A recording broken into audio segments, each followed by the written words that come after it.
Thank you for joining us today because it is officially Thrive Thursday. I'm Laura Brandao, the president of AFR, and today we have three guests who are going to share with us how they have adapted to our new world and are now thriving. Let's meet our guests. From Delaware, we have Cassandra Alvis. She is the Vice President of Transition at SourcePoint. From California, we have Rainey. He is a realtor at Big Block Realty. And from Dallas, Texas, we have Amber Jackson. She is the founder and CEO of Glitz Optical. Okay, guys.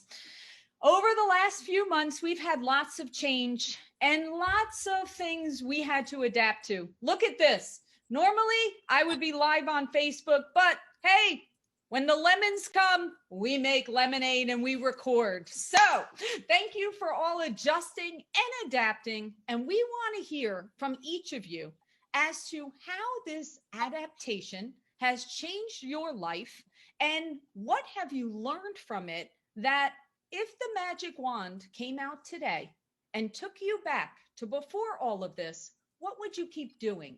So Cassandra, first up, what kind of change have you experienced and what would you continue to do even if we went back? Well, first of all, personally, the few changes that I've had to experience is, first of all, being a homeschool mom and also an executive, right? So I've had to work, I work in my home office. The great thing for me is that I've always worked from home since 2011. So working from home has not been an adaptation. The adaptation has been trying to make sure that two high schoolers, one new high schooler and one 11th grader, are able to do their work while I'm also still trying to help run a business during the day. So that's been one of the things that I've had to adapt to. And then the second thing from a work standpoint, again, like I mentioned, I have worked from home since 2011, but everyone else that I've worked with has not worked from home since 2011. So now what's happened is that my days are now even much longer because everyone is now on a work from home schedule. So when you work from home, a lot of times you just kind of get up, you start working, your days might start at 6 o'clock, but you have like a little bit of that quiet time while the folks that are working in the office, get dressed, have breakfast, drive to work. But now everybody's up at 6 o'clock or 7 o'clock, working or staying on until 7 o'clock at night or not taking their lunch, things of that nature. Because when you work in the office, you kind of do those things. So I've had to kind of adapt to still get my quiet time that I need in order to get my day moving around everyone else still trying to adapt to working from home. Wow. And of course, having a full workforce, trying to get equipment sent to them, because we're still hiring, upwards of 200 people a week globally. So we still have to outfit them with what they need in order to work. So that's definitely been a challenge, but also a fantastic experience all at the same time. Wow. So a couple of questions. So tell us first about the personal side. How did you finally get into that rhythm of doing the homeschooling and making sure that they're getting what they need or that you need to assist them with? So how did you adapt to that? And then the second piece of it, do you find that with everyone now working remotely, and yes, you're right, there's a lot of people that it's hard for them to have boundaries because it was new to them, right? They didn't get into that rhythm of, no, you do have to shut it off, or you do have to have this routine. Right. Are people starting to get into that routine, or are they still adapting? So I'll answer your first question first.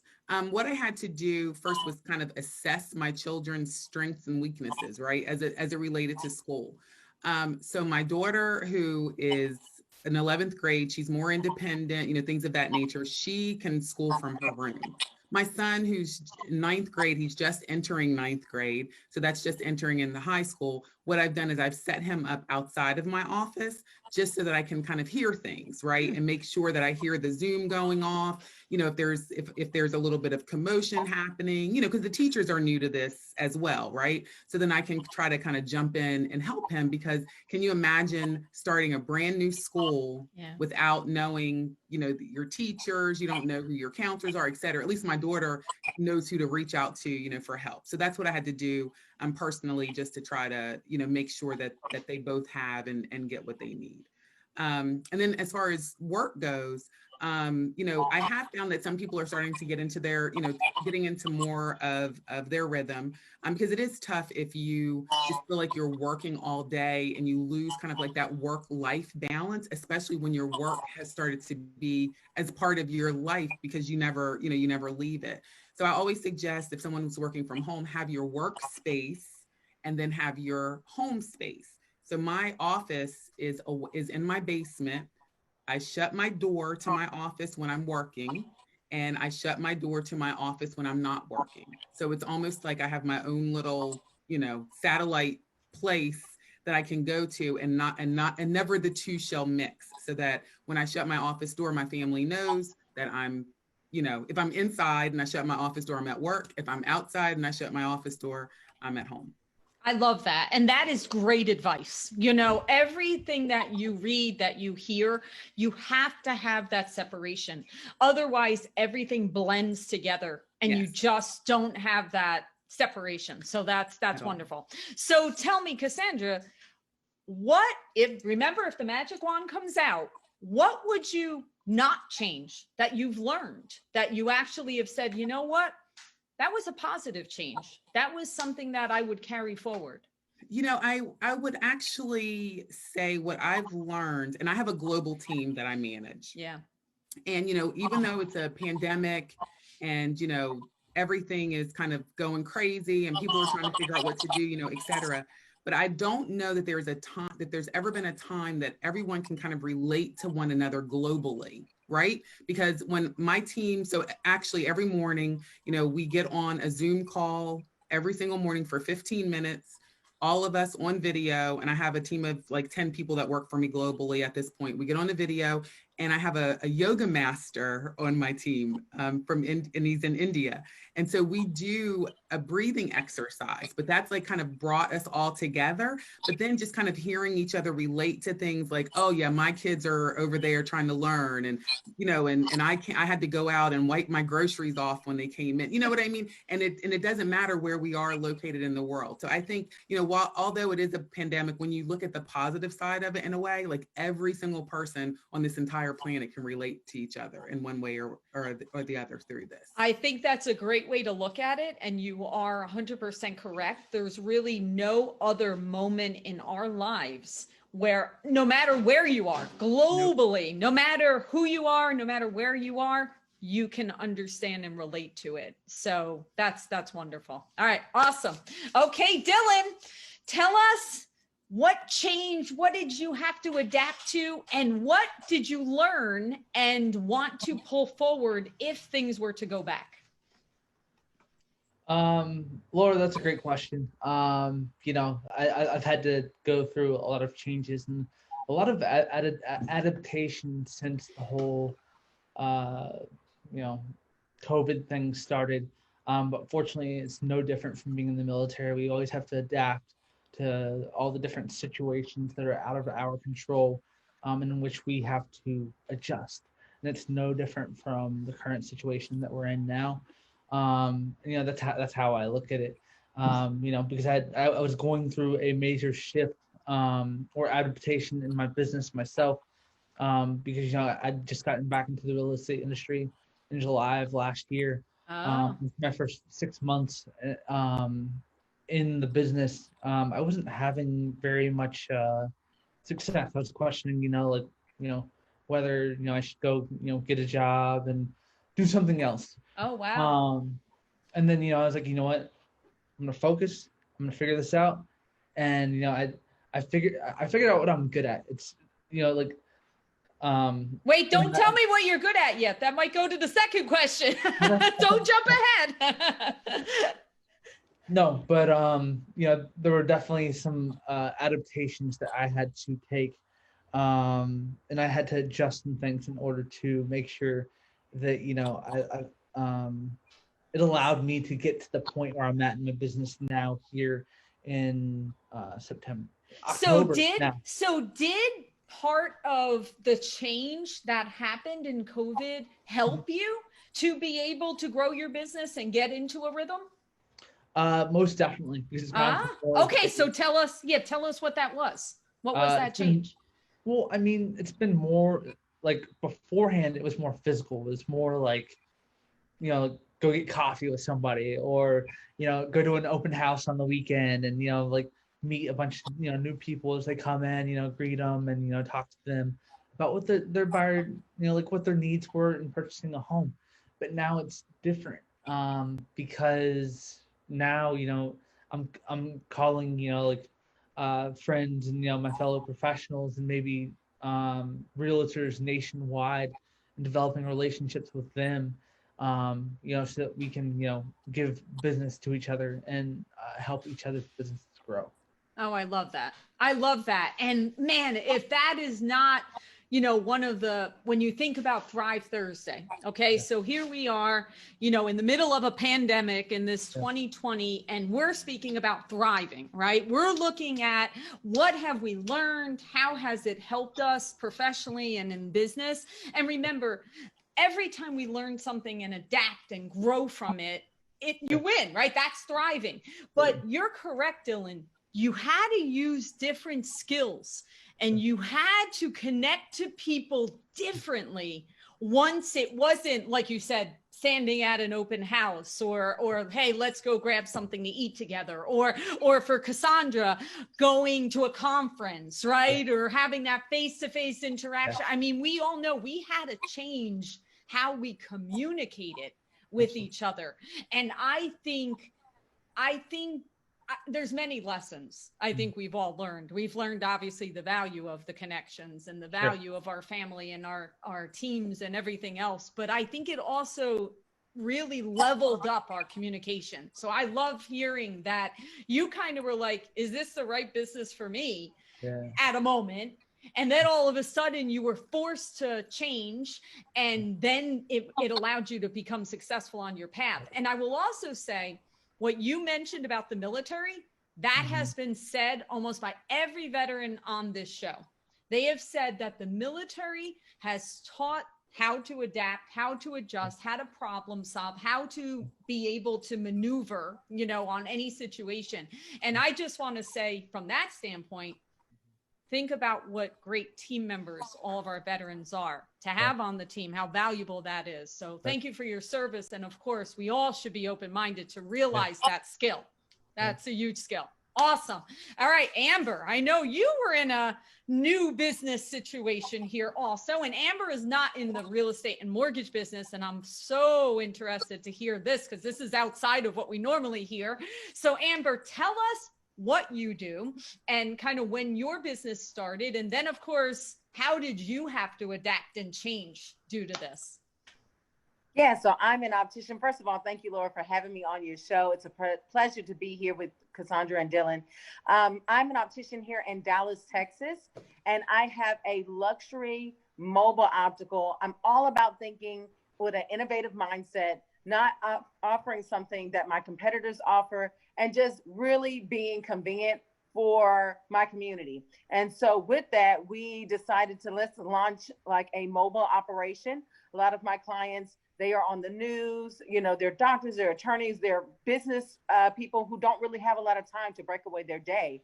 And so I said, well, instead of them having to come to an optical, what if the optical came to them? And so it is a great concept. People absolutely love it. And then the pandemic hit, right? Yeah. And so I'm like, oh my goodness, traveling to them, as I thought might have been a negative thing, it actually worked in our favor. It increased our business tremendously because now people don't want to go out to a public place where 30 people are walking in, touching the merchandise, or they're having to go out and they're working with several people. Instead, I come in the comfort of their home. I come with my gloves on, my mask. They see me hand wipe everything before they touch it. And it just gave them a sense of security to have someone where they are. Another thing that we have started that I'm going to continue even after the pandemic is virtual fitting. So actually, the pandemic has just increased my level of thinking on approach into something that I already started. And so now, instead of just serving the DFW area, I have clients in Chicago. I've got clients in New York, all over the US who don't mind me styling them virtually. They trust my opinion. And it has been a challenge, but in a great way. And I'm just so thankful to God for the opportunity to explore this. Listen, kudos to you, Amber. We obviously, all of us are supporting you and saying, yeah, right. Look at all you guys. Yeah, I'm actually looking here. Look, we got all these clients here. But Amber, I mean, we all know that the best businesses, the best opportunities sometimes come out of the worst adversities, right? That is when those opportunities, I mean, I can tell you for myself, I built my company June of 2007. You guys in the mortgage business know that was the crash of subprime lending. Out of the ashes of that, I built a company, and I'm so proud of you that you, not only you were on the road, okay, you already had a great idea, but then you adapted and you modified it and you said, okay, this is what we're going to do, and we're going to do it in a safe way. We're going to provide this to our clients and be able to expand. All right. So obviously you've already adjusted. You've learned what you need to do going forward. And I would assume you're just going to keep on that path regardless. Let's assume nothing changes from this moment. You're just going to continue on that path of continuing to innovate. Wow. Absolutely. I've got God-like faith. In order to step out and start something out of thin air, there's no blueprint. There's nothing for me to look at and model. And I just walked away from 3 jobs all in one day and said, you know what? I'm going to put all of my intention and effort into what the vision God has given me. And I trust him wholeheartedly. I feel like if he's given me an idea, I'm only going to fail forward. And ultimately, if he's given me the idea, it's his job to make sure it comes to pass. It's my job to show up every day. And so that's what I'm doing day by day. I'm showing up and I'm giving my best to each client that he allows me to be in front of. I love it. I love it. I feel like an amen. Right. I feel like that's right. It's just natural. All right. So that leads us. Do you see what I mean about how good you feel hearing each other's stories and realizing that so many times we hear the bad stuff, and there is a lot of bad out there, and I'm not taking away from it. There's terrible, terrible things. But I feel that when you focus in on some of the good things that are happening and that we are fortunate to be able to learn and adapt and grow, it helps and encourages others to realize that they can too, that there's inspiration and all that out there. So thank you guys for sharing. I truly appreciate it. And now we get the tough question that I want to see how we did with this one. Okay. So the reason why I stopped Dylan before when he was about to say what he's good at is the second part of the question that we're going to step away from pandemics and 2020 and all that stuff. Now we're going into, I believe that every one of us has some type of unique gift that we share with the world. And there's no right or wrong answer. It's just what we believe is special and unique that we share with others. And I also believe that when you're comfortable with sharing that, it not only helps you, but it helps others to realize they have it also. So Cassandra, all right, how did you do? I know it's not an easy question, but I want to hear, what's your superpower? Well, thank you. When I saw that question, we're kind of like, oh my God, what is it? And then it requires you to kind of look into yourself and also in some cases take an assessment from others, right? Yes. And so I took the assessment from others, okay, others as well. But they all kind of had they all gave me kind of the same answer. And then I started thinking to myself, well, that is true. So what I think my superpower is my ability to stay positive. I love it. regardless, right? And then Yes. on top of that, my ability to stay positive, I have the ability to check myself when I'm not being positive. Got it. So Because sometimes, tell me about that. So, okay. So all of a sudden you start going down a negative path. Okay. yes. What happens? So I start going down a negative path, and then I start thinking to myself, if is what I'm saying something that's going to add value to the conversation? Am I saying it because maybe I'm having a bad day? And then I have a work barometer. One of our and that's what she is, and I'm her barometer as well. And so I'll say, you know what, I feel like I'm not being like my positive self today, and she'll say, yeah, where you kind of weren't. And then I check myself, and then I'll tell her, and we'll IM each other, like, you're not being positive today, and things like that. And what happens is, because we stay positive, and we're in leadership roles in our organization, it requires that other people also stay positive, especially when they're encountering us, right? Because no matter what, the whole place can be burning down. And let's be honest, and I know that we weren't bringing it back to the pandemic, but the whole place could have burned Oh, down. yeah. Believe me, I know. But we stayed positive, and we checked ourselves when we weren't. And you can go down that little rabbit hole. But once you kind of realize, like, hey, I'm going down a path that I don't want to go down, and you can bring yourself out of it and continue to stay positive and put forward the good face. And you don't want to be like the cheerleader that everybody's like, oh my God, I don't want to talk to that person again. They're a cheerleader. But you can be real about it, but also stay positive, So what I say when we're in a position where, we're kind of like, oh my God, in my company, again, we're continuing to grow and grow and grow.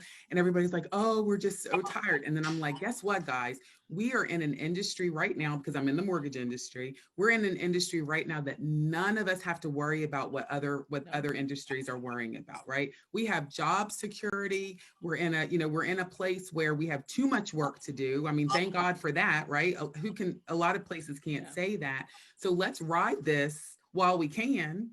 And we'll figure out, as we kind of move through, and every day we're adapting. And I know before we got on, I used kind of like the Jumanji reference, right? But we use that at work. We're like, okay, we're on level whatever. I actually might have to start using that. Yeah, Cassandra. That's a good one. It's true. Like last year, this time, we started getting busy a little bit, because that's when everybody was into the default, right? Like the default was starting to come back. Like, people were starting to think about that. Well, then it flipped, and now we have a pandemic. So we're like, okay, we have all these people we're hiring, and then they threw in a pandemic, and there's a shortage of this and there's a shortage of that. So again, we looked at it positive, like almost like a game, and we're like, hey, we beat that level. Let's go. What do you have next? I love that. And of course, we all know a couple of things. One, we all are influencers. Every single human being influences other people. Whether it's our children, whether it's our teams, whoever, we're influencing other people based on how we conduct ourselves. Absolutely. So by you being positive, you're leading and you're influencing others. And we all know, especially in a team environment, they're looking to us to see if we're losing it. Somebody once said to me, it's like if you're on an airplane. If you get really bad turbulence and you look at the flight attendant and they're cool and calm, if they start looking nervous, oh, that's a problem. That's my motto too. Same thing. So now the one thing I'll leave you with before we go to Dylan is what I want you to realize, and I know that question is challenging, and I will tell you the first time I thought of my superpower, I also asked people. So I did the same thing. But now that you're aware of it, and it seems so natural that what you just said, it seems pretty apparent what your superpower is. Does it make it seem like now you're just a little more aware of what that is? Yes, it totally does. Good. Absolutely. Awesome. All right, Dylan, now I want to hear I'm really good at. Let me hear what the superpower is. What the superpower is. I think it's definitely relationship building for me. I think I'm a very good listener. I listen to people and I, hear what they have to say. And instead of just listening to respond, I understand. I understand. You know what their question is before um, responding. So Dylan just said something, and I didn't mean to cut you off, but I need to make this point. It's proven that 80% of the time, people are thinking of what they're going to say back to you instead of listening to truly what the person is saying. So that is a huge superpower, because if you truly don't think forward and you focus in on what that person's saying, that is a very valuable superpower. Yeah, for sure. That's awesome. See, look at that, Dylan. You made it. Now you know. And that is why your business started to boom, because during this pandemic, again, people that were always thinking ahead could do it over a sandwich or at an open house. But once it went into this platform and more of a connection is required, your ability to truly listen is why you built relationship. So Right. that's excellent. Very good. I love it. All right. All right, Amber, let's hear it. I think I can already guess it by what she said the last time, but all right, go ahead, Amber. We want to hear it. Man, I am a professional failure. Like, I don't mind failing. I am a risk taker to the umpteen power. I just believe in myself and believe in what I don't even know about myself is going to end up for my good in the end. And so because I have that mindset, I initiate conversations where others might be quiet. I go and make connections. I walk into rooms, and I am not afraid if I'm the only one that doesn't have a certain degree or whatever. I walk in expecting God to make a way if I'm there. And so I'm not afraid to fail. I'm not afraid to learn. And I'm not afraid to use the combination of wisdom that I'm gathering over the years and understanding that tomorrow is going to be better than today. I'm super optimistic. And I know it only takes one yes that can change your life, even if you heard 1,000 no's. And I'm going to ask 999 times. I'm that person. So kudos to you again. People sometimes have said to me, how do you gain confidence to where you can do that? Because I have a similar mindset. So I will ask you the question people always ask me. Did you always have that? Is that something that you had from when you were a child, or was that something you learned as you got older? You know, as a child, I think I was bullied a lot. And so I used to try to laugh in order to kind of suppress how I really felt inside. But then I realized, but anytime I opened my mouth and spoke, everyone got quiet and they listened. And so at an early age, I just started vocalizing how I felt. I started vocalizing a lot in the classroom. I wasn't afraid to raise my hand, even if the other students didn't understand the question either. And I think I gained their respect because they also benefited from me taking a risk. And so I learned, instead of focusing on what others think about me, just be my authentic 1% in this world. And those who are supposed to be there will be there. I'm the tree and everyone else is the leaves. And when the leaves fall down, they're still nourishing me in the ground. And once I got that mindset that it all works for my good, no matter if you're hanging on, getting nourishment from me, or if you're falling to the ground, nourishing my roots, it's all working together, and I'm the tree and I'm going to be here. And so that's just the mindset that I have now. Well, I'll give you another amen, because literally you I'm the tree. I want to be the exactly.